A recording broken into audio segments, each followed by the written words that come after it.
আম্মু শশীকে বুঝিয়ে শুনিয়ে বাড়ি পাঠিয়ে দাও। 2 মাস কম না, খুঁটি পুঁতে বসেছে নাকি? আরও কিছু বলবে ঘরে কারোর আগমনে থেমে যায়। শশী থমথমে মুখে এগিয়ে আসতে প্রেসক্রাইবকৃত সকল ওষুধ বক্স থেকে বের করে একটা করে ছিঁড়ে কাননের মুখের সামনে ধরে কানন চুপটি করে মুখে পুড়ে বেডসাইড টেবিল থেকে পানি গ্লাস তুলে ঢকঢক করে গিলে নেয় এক একে সব ওষুধ। টু শব্দ করে না। শশীও কিছু না বলে চলে যায়। কণিকা বেগম কী বলবেন ভেবে পান না। রাতের বেলায় রান্নাঘর শশীর দখলে। শ্বশুর মশাই আবদার জুড়েছে বাবা ছেলে মিলে ঝাল চিতই খাবে। শের সাহেবের পছন্দের পিঠা। শশী মলিন মুখে পিঠা বানাই দক্ষ হাতে। বেশ কয়েকটা হয়ে এলে ঝুড়িতে তুলে শ্বশুর মশাইয়ের হাতে ধরিয়ে দিল। মুর্তাজালি জিজ্ঞাসা করে, আজকের দিনের কি হালচাল? চিল্লাচিল্লি করছে, রাগারাগি? না আব্বু, চুপচাপ ছিল, কারোর সাথেই কথা বলেনি। দুপুরে বোধহয় মায়ের সাথে একটু কথা বলেছিল। শশী মৃদু হেসে কিচেনে চলে যায়। পিঠা বানানো এখনও শেষ হয়নি। শশী একটা পিঠাও বানাতে পারে না। চিল্লাচিল্লি পর্ব শুরু। সে জানতো এমন কিছুই হবে। শের মহাশয় সারাটা দিন চুপ ছিল, মানে রাতে প্রলয় দোলা দিবেই।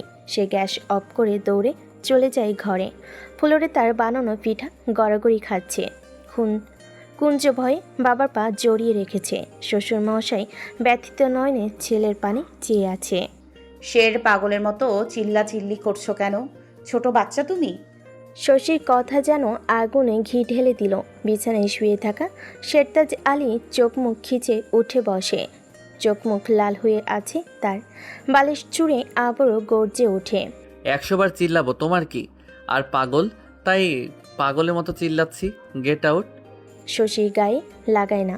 এটা নিত্য সময়ের ঘটনা। সে থমথমে মুখে মুর্তাজালির দিকে তাকিয়ে ইশারায় বোঝায় কি হয়েছে। কুঞ্জ কেঁদে ওঠে সাথে সাথেই। মুর্তাজালি ছোট ছেলেকে কোলে তুলে নিয়ে বলে, কানন ঘুমিয়েছিল, আব্বা বলে ডাক দিলাম। কুঞ্জ ছোট না বলো, বুঝতে পারেনি বিছানায় উঠে বসেছে। আব্বার পায়ে লেগেছে নাকি? ওঠে চিল্লাচিল্লি ছোড়াছুড়ি করছে। শশী বুঝতে পারল হয়তো লেগেছে ওর, কিন্তু কানন আবারও কোলবালিশ ছুঁড়ে মারে। চিল্লাবো না, চলে যাও এখান থেকে সবাই। যাও বলছি, যাচ্ছ না কেন? প্রথম কথা শান্ত সুরে বললেও শেষের দিকে গলা চড়াও হয়।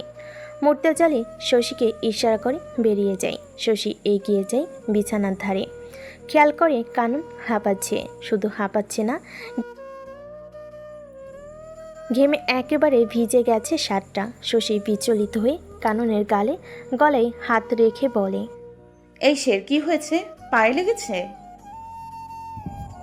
কানন ঝটকায় হাত সরিয়ে শান্ত সুরে বলে, কিছুই হয়নি, ঘুম পাচ্ছে আমার। Leave me alone Shashi. শশীও কম না, গা থেকে কাঁথা সরিয়ে পায়ে আলতোভাবে মাসাজ করে দিতে থাকে। কানন আবারও চিল্লিয়ে শশীকে যেতে বলে।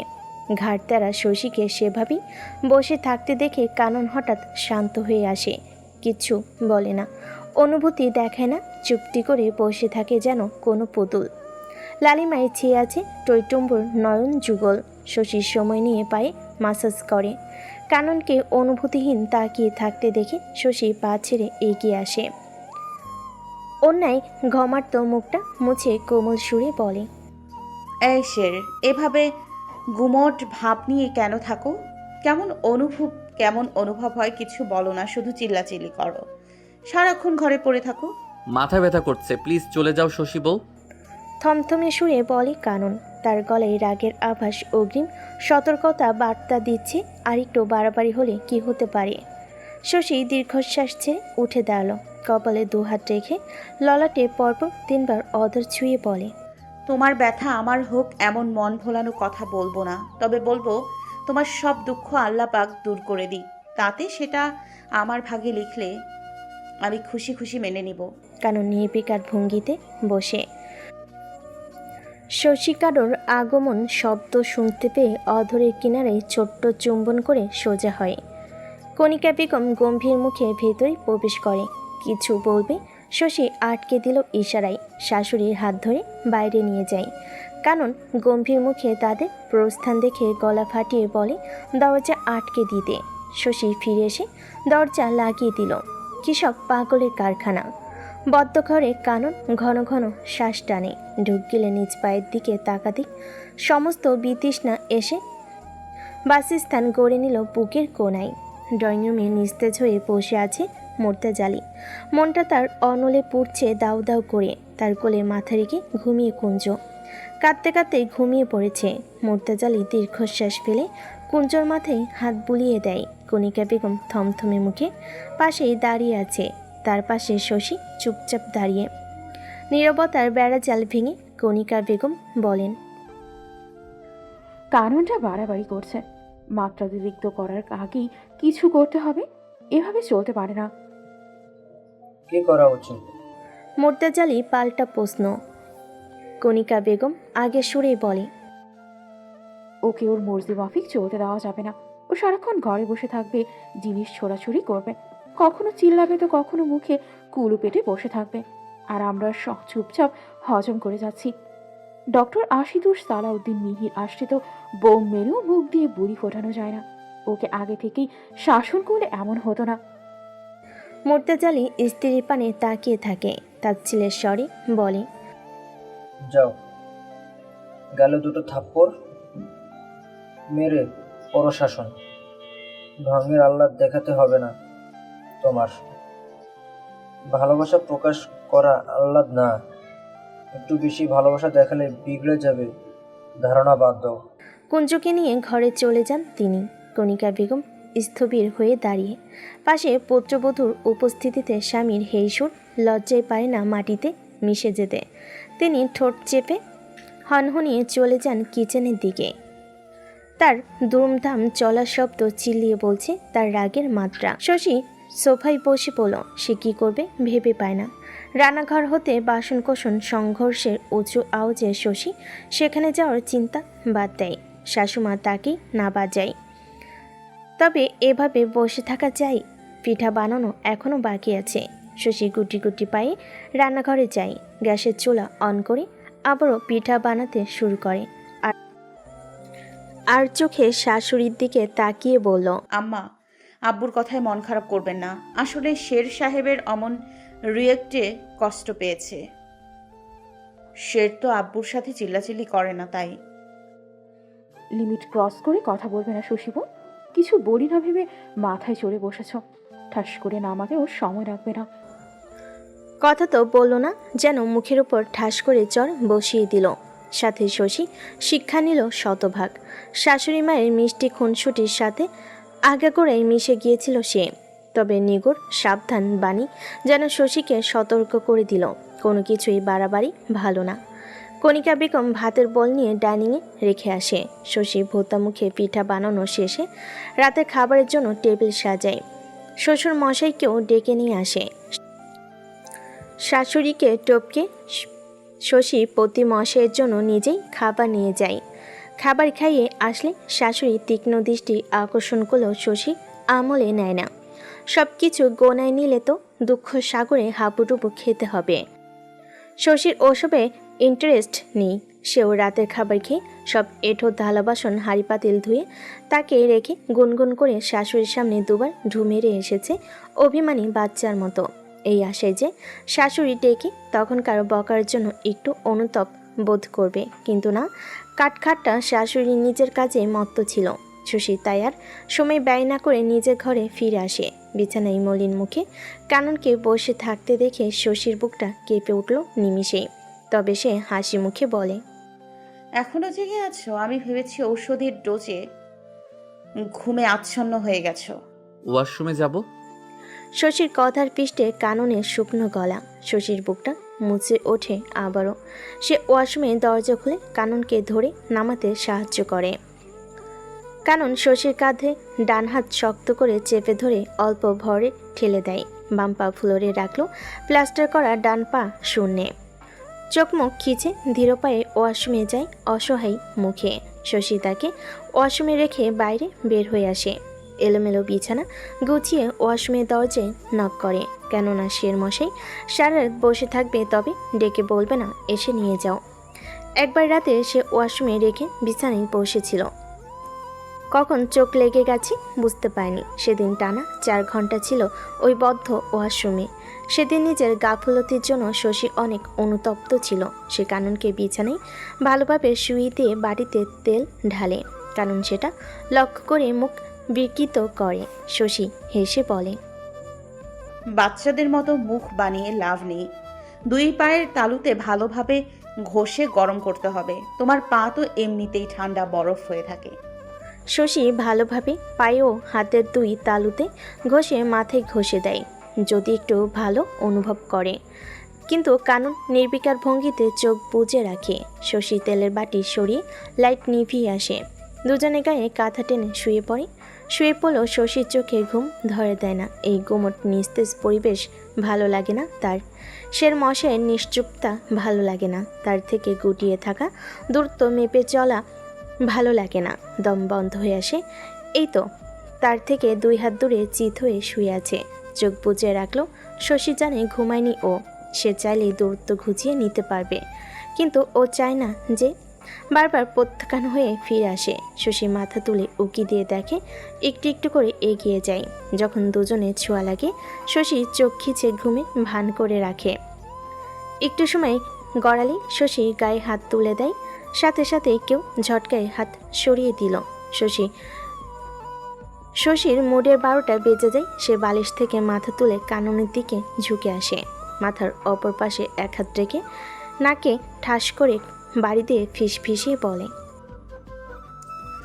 খুব ভাব তোমার, তাই না শের? কি ভাবোটা কি তুমি?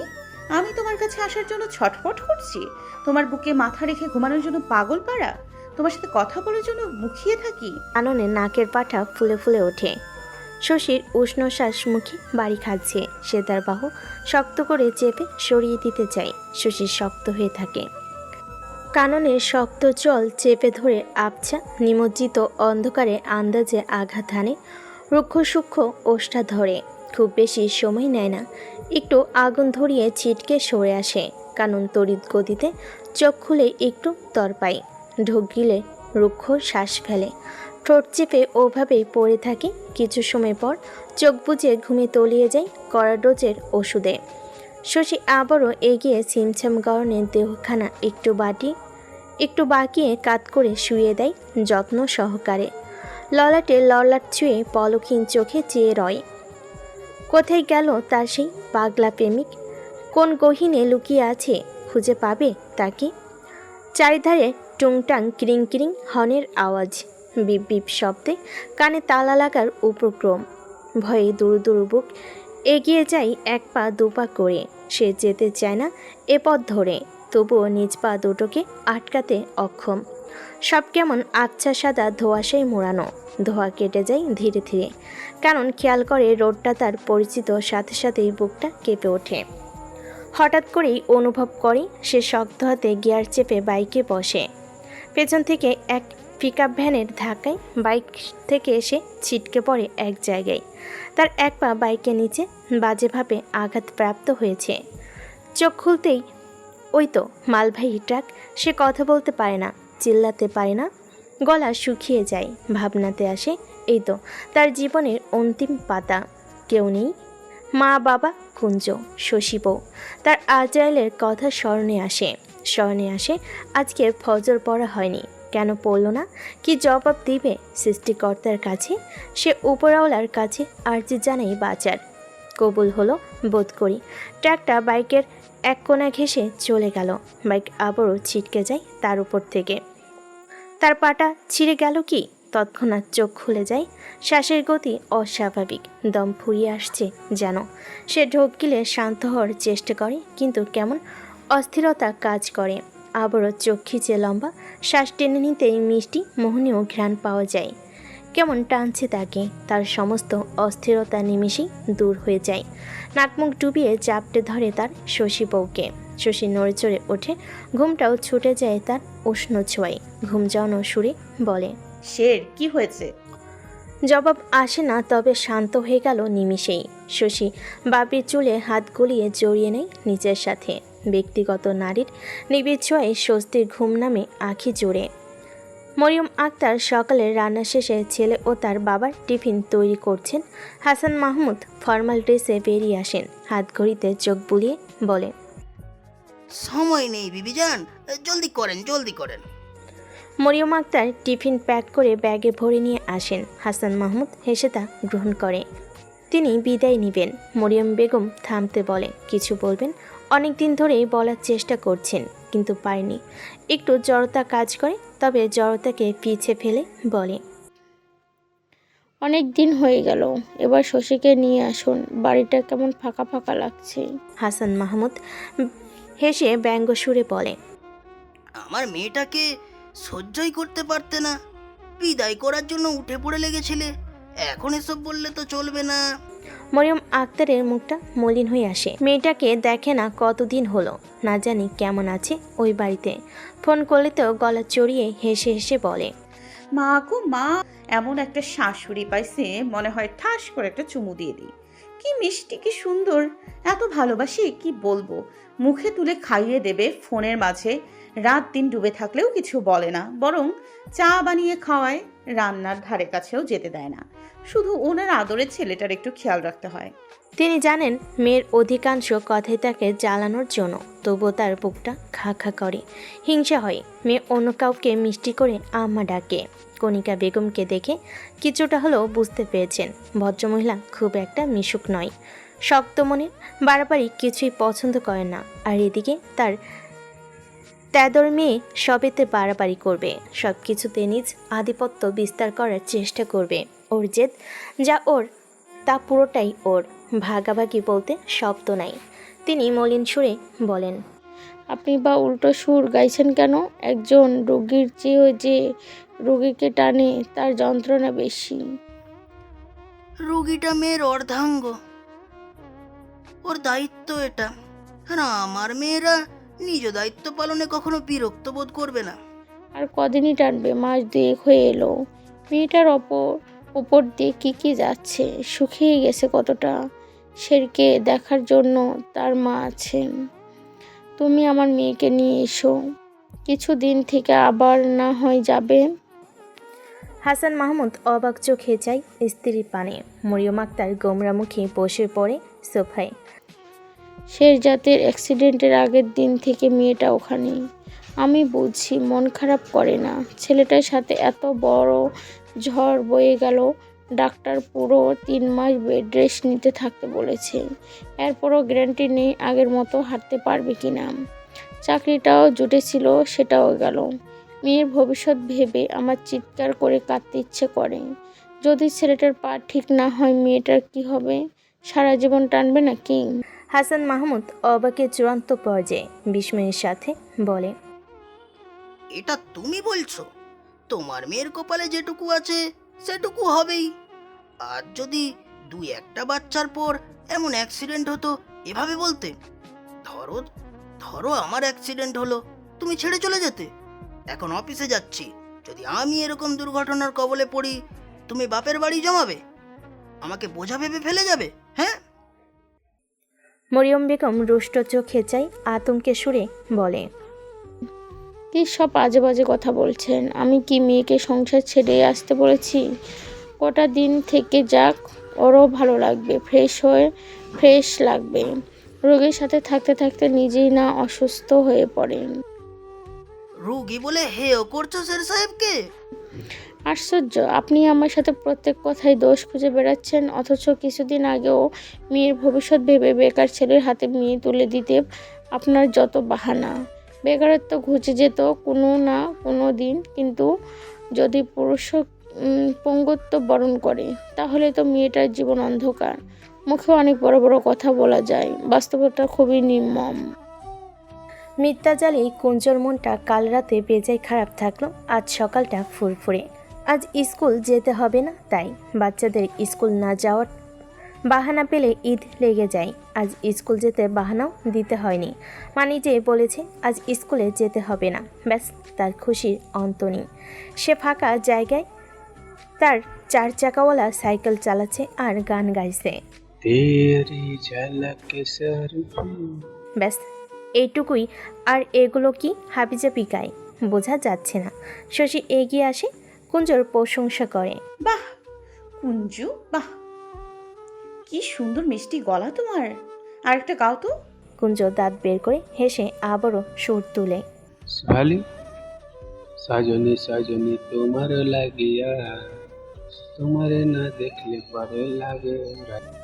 শশী খিলখিলিয়ে হেসে ওঠে তার গানে। আহা, একেবারে ট্রেন্ডিং সং। কুঞ্জ আর গাইতে পারে না, হেসে উঠল হি হি করে।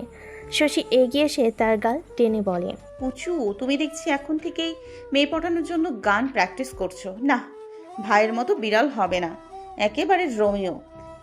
শশী চোখের আকার বড় হয়, গার্লফ্রেন্ড বানিয়েছে। সে আবারও হাসি জমায়, কুঞ্জও হাসে তার সাথে। দুই দেবর ভাবির মিষ্টি মধুর খুনসুটি ভাটা পয় কণিকা বেগমের আগমনে।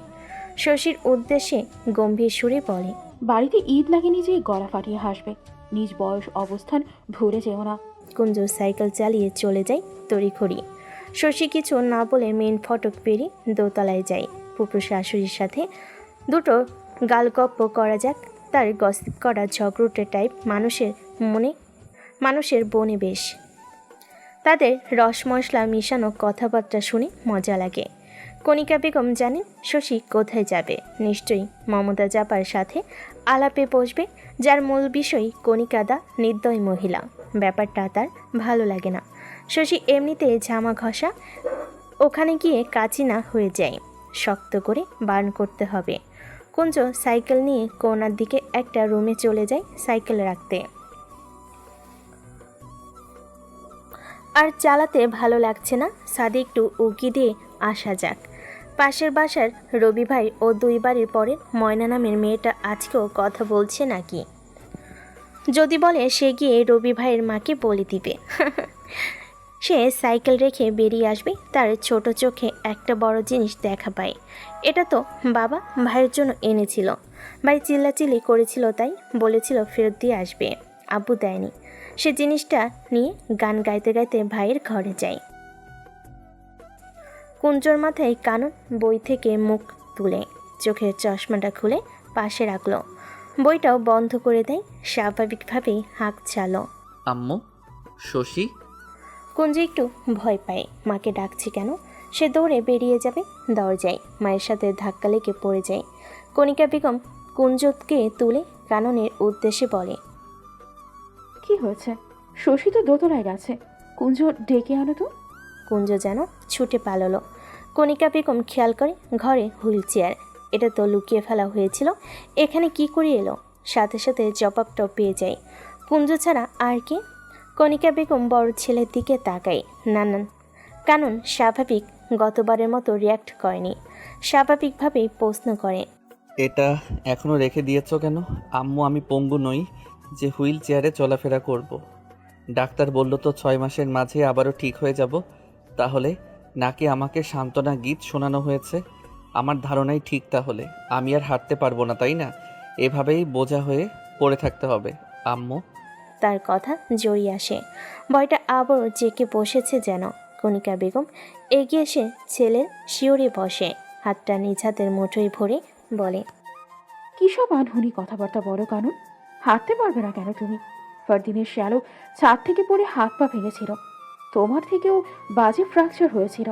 সে এখন দিব্যি সুস্থ ঘুরে ফেরে, আর কোনো সান্ত্বনা গীত শোনানো হয়নি। ইউ উইল বি ফাইন সুন বাবা। এটা তোমার বাবা রেখেছে, তুমি ঘর থেকে বেরোও না কতদিন হলো। এভাবে 4 দেয়ালে আটকে ওটাতে বসে একটু বাইরে বেরোতে পারবে, দ্যাটস ইট। ওটাতে বসা মানেই পঙ্গু হয়ে যাও নয় বাবা। তুমি শুধু শুধু চিন্তা করো। কানন বিশ্বাস করলো কিনা বোঝা গেল না, তার বিশ্বাস করতে ইচ্ছে করে না। মনটা চিল্লিয়ে বলে, তুই আর ঠিক হবি না, সারা জীবন এভাবেই পড়ে থাকবি। তুই ভীতু, তুই মেরুদণ্ডহীন, তুই বেকার, তুই লুজার। সব সব সব সব আজে বাজে চিন্তা নিমিষে ঘিরে ধরে মস্তিষ্কখানা। সাথে মাথায় অসহনীয় যন্ত্রণা। সে বেডসাইড টেবিলে থাকা পানি ভর্তি জগটা নিজ মাথায় ঢালে, তারপর ছুঁড়ে ফেলে দেওয়ালের উদ্দেশ্যে। আম্মু, মাথায় অনেক যন্ত্রণা হচ্ছে, আরেক জগ পানি আনো তো। কয়েক টুকরো বরফও দিও, মনে হয় ধোঁয়া বের হচ্ছে। কণিকা বেগম আতঙ্কিত চোখে তাকিয়ে, তার বাহাত কাঁপছে। এই কাননকে সে বড্ড ভয় পায়, সেই পুরনো পাগলামো। তিনি ঢোক গিলে এগিয়ে যায়, ছেলেকে বুকে জড়িয়ে নেয়, আঁচলে ভেজা মাথা মুছতে মুছতে ডাকে, আব্বা এমন করিস কেন? তুই না আমার সোনা ছেলে, এরকম করলে আমার ভয় করে। কানন ফুপিয়ে ওঠে একবার। কণিকা বেগম আবারও বুকে জড়িয়ে নেয়। আব্বা মাথায় ঠান্ডা তেল মালিশ করে দিই, তারপর গোসল করিয়ে দেবো, ভালো লাগবে। সব মাথা যন্ত্রণা চলে যাবে। ঠান্ডা পানি ঢাললে বেশি ভালো লাগতো। কণিকা বেগম ছেলের ভেজা মুখটা মুছে দেয়। কানন নির্বিকারভাবে বসে থাকে। তন্মধ্যে শশী আসে তার পিছু পিছু। ভীতু চোখে কুঞ্জ। আধ ভেজা কাননকে দেখে শশী অবাক স্বরে জিজ্ঞেস করে, কি হয়েছে আম্মা? শের ভিজলো কি করে? কি হবে তোমাকে জানানোর প্রয়োজন মনে করছি না। তুমি যাও, ফুপু শাশুড়ির সঙ্গে বসে শাশুড়ি টপিকে মশলাদার গল্প করো গিয়ে। খানিকটা না বেশ চড়া গলায় বলেন কণিকা বেগম। অপমানে শশীর চোখে জলকণা জমতে শুরু করে। কণিকা বেগমের তাতে কিছু যায় আসে না। সে কাননকে ছেড়ে কুঞ্জর পিঠে ধুমধাম দুটো চর দিয়ে ধুমকে বলে, কিছু বলি না তাই মাথায় উঠে নাচছ। এক থাপ্পড়ে সব বিটলামি শেষ করে দেব। পাড়ার কুটনি মহিলাদের মতো হয়েছিস। ওর কথা এর কথা এর কাছে দিস। কুঞ্জ হু হু করে কেঁদে ওঠে। শশীকে ধরতে যাবে, কণিকা বেগম শক্ত করে ধরে রাখে। শশী ভাবে তাকে ডেকে এনেছে বিধায় মারছে বাচ্চাটাকে। তার রাগটা বাচ্চার উপর দেখাচ্ছে। নির্বিকার চিত্তে বসে থাকা কানন যেন হুঁশে আসে। ভাইকে কাঁদতে দেখে বলে, আম্মু পুচকে মারলে কেন? ওর দোষ কি? হুইল চেয়ার রেখেছে কেন আব্বু? পুচু এদিকে আয়। কণিকা বেগমের হাত ঢিলে হয়ে আসে। কুঞ্জ ছুটে গিয়ে ভাইয়ের বুকে ভাসিয়ে দিল। কারণ সান্ত্বনা বাণী শোনে না, তবে বুকে আগলে রাখে ভাইকে। কণিকা বেগমের বুকটা হালকা না হলেও ভালো লাগে একটু। সে আর চোখে শশীর দিকে ফেরে। চুপসানো বেলুনের মতো মুখ বানিয়ে রেখেছে। তিনি বুঝতে পারে ওভাবে বলাটা ঠিক হয়নি, কিন্তু রাগের বশে বলে দিয়েছে। এবার তিনি শান্ত কোমল সুরে বলেন, শশীবু, ছেলেটার কাছে থেকো, গাল গল্প করো, নজর ছাড়া করবে না। ওর নাকি মাথা যন্ত্রণা করছে। আমি নবরত্ন তেল আনছি, ভাবির কাছ থেকে মাথায় ঘষিয়ে দিলে আরাম পাবে। তারপর তুমি গোসল করিয়ে দিও সাবধানে। শশী ছোট্ট করে আচ্ছা বলে সাই জানালো। কণিকা বেগম দ্রুত পা চালিয়ে চলে যায়। শশী এগিয়ে এসে বিছানায় বসে। খেয়াল করে বিছানার বালিশও ভেজা। শশী বেডশিট তুলে ফ্যান ছেড়ে কাননের পাশে বসে। কানন এক পলক তাকায় শুধু, কিছু বলে না। শশী ঢোক গেলে কাননের বাহু জড়িয়ে সে তাই মাথা ঠেকিয়ে বলে, ভিজে গেলে কি করে? কাননের মাঝে জবাব দেওয়ার প্রবণতা দেখা যায় না। শশীও দ্বিতীয়বার জিজ্ঞাসা করে না, অভিমানী সুরে বলে, আমি আব্বুকে বলবো আমাকে বাড়ি রেখে আসতে। তুমি তো রোজ রোজ মায়ের কাছে ঘ্যান ঘ্যান করো। আমাকে রেখে আসতে আমাকে সহ্য হয় না। কাননের বলতে ইচ্ছে করে, তোমার থেকে দূরে থাকা সহ্য হয় না, আবার কাছেও সহ্য হয় না। কি করি বলো তো শশী বউ? কিন্তু মুখ ফুটে বলে না সে। শশী কিছু সময় আশায় বসে থাকে। কাঙ্ক্ষিত জবাব না পেয়ে শশী থমথমে সুরে বলে, অতি সহজেই যা পাওয়া যায় তাতে মানুষ তুষ্ট হয় না, কদর করে না, অবহেলার প্রলেপন লাগিয়ে দেয়। আমি খুব সহজেই ধরা দিতেছি, তাই হেলাফেলা করছো, সস্তা ভেবে নিয়েছো। আমি সহ্য করছি, যেদিন মাত্রাতিরিক্ত হবে সেদিন টাটা বাই বাই। কারণ শশীর দিকে তাকায় না ভুলেও। তার ভেতরটা গলা ফাটিয়ে বলে, শশী বউ, তুমি আমার চাঁদ। তোমাকে হেলা করার অপরাধে দোষী সাব্যস্ত করে তোমাতেই বন্দি বানিয়ে রেখো। তুমি সস্তা নও, তুমি তো সেই অমূল্য রত্ন যাতে এই শেরতাজ আলীর আজন্ম তৃষ্ণা। শশী বউ, চলো না যাই। মিহির ভাই, শিরিন ভাবি, ফারদিন ভাই, মিষ্টি ভাবিও যাবে মেলায়। ওরা তো কাপল, ওদের মাঝে আমি হাড্ডি হয়ে যেতে চাই না। এলাচ হয়ে তুমিও চলো, হাড্ডি এলাচ মিলে মজা করব। প্লিজ শশী বউ, তুমিও না লক্ষ্মীটি। না মেহের, ফারিন আছে, ওর সাথে থেকো। আমি যেতে পারবো না, মাথা ব্যথা করছে ভীষণ। শশী ভদ্রভাবে মানা করে দেয়। মেহেরের একটু মন খারাপ হয়। সেটা লক্ষ্য করে কুলসুম বেগম নাতনির উদ্দেশ্যে বলে, সতেন এইখানা কয়টা গিয়া কি করব হনি? শিরিন মিষ্টি বউ জামাই নিয়ে রং তামাশা করব, আর শশী বউ চাইয়া চাইয়া দেখব কামডা হের শ্রীরা কই যাইব না। শশী ছোট ছোট চোখে চায় বৃদ্ধার দিকে। কুলসুম বেগম পান মুখে মিটমিট করে হাসছে। মেয়ে শশীকে আরও কয়েকবার অনুরোধ করেও রাজি করাতে না পেরে ব্যর্থ হয়ে একাই চলে যায় ওদের সাথে। শশী উঠে এসে বৃদ্ধার পাশে বসে, তার পানের ডালা থেকে পান নিয়ে পান বানায়, নিজ মুখে পুড়ে বলে,